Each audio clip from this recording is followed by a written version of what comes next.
কয়েক ঘন্টা পরেই শেষ হচ্ছে ষষ্ঠ উপজেলা পরিষদ নির্বাচনের তৃতীয় ধাপের প্রচার।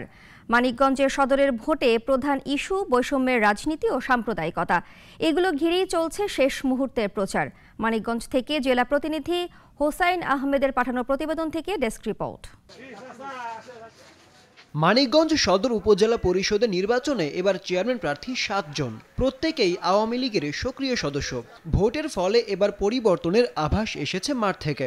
ইসরাবেল ভাইকে পছন্দ করি, কারণ হলো সেও ব্যবসায়ী, আমিও ব্যবসায়ী, আমি একই পরিবারের হিসেবে আমি তাকে জয়যুক্ত হোক এটাই আশা করি। এই উপজেলায় মূল লড়াই মোটরসাইকেল প্রতীকের প্রার্থী সুদেব কুমার সাহা ও কাপিরিচের মোহাম্মদ ইসরাফিল হোসেনের মাঝে। সদর উপজেলা নির্বাচন অত্যন্ত জাঁকজমকপূর্ণভাবে হচ্ছে, যদিও প্রতিদ্বন্দ্বী প্রার্থীরা একে অপরের বিরুদ্ধে বিভিন্ন অপপ্রচার চেষ্টা করছে।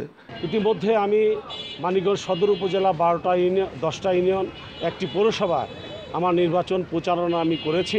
মোহাম্মদ ইসরাফিলের পক্ষে তার ফুফাতো ভাই সাংসদ জাহিদ মালিকের আচরণবিধি লঙ্ঘন ও সাম্প্রদায়িক উস্কানিতে ভোটের মাঠ নড়ে চড়ে বসেছে।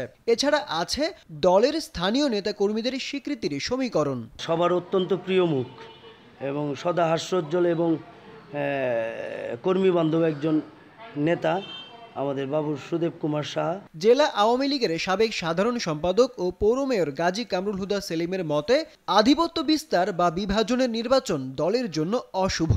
যার ভিতরে নেতৃত্ব দেওয়ার ক্ষমতা আছে সেই আসবে, কিন্তু এখানে প্রশ্ন থাকে শহরের প্রাধান্যতা একটু দেওয়া উচিত, না দিলে এখানে পলিটিক্সটা সেইভাবে করাটা মুশকিল হয়ে যায়। সুষ্ঠু ও শান্তিপূর্ণ ভোট নিয়ে উদ্বেগ থাকলেও সৎ ও যোগ্য প্রার্থীকেই নির্বাচিত করার কথা বলছেন ভোটাররা, আর সেটি নিশ্চিত করতে প্রত্যয় জানিয়েছে নির্বাচনী কর্তৃপক্ষ। আরিফ উদ্দিন নবীন, নাগরিক।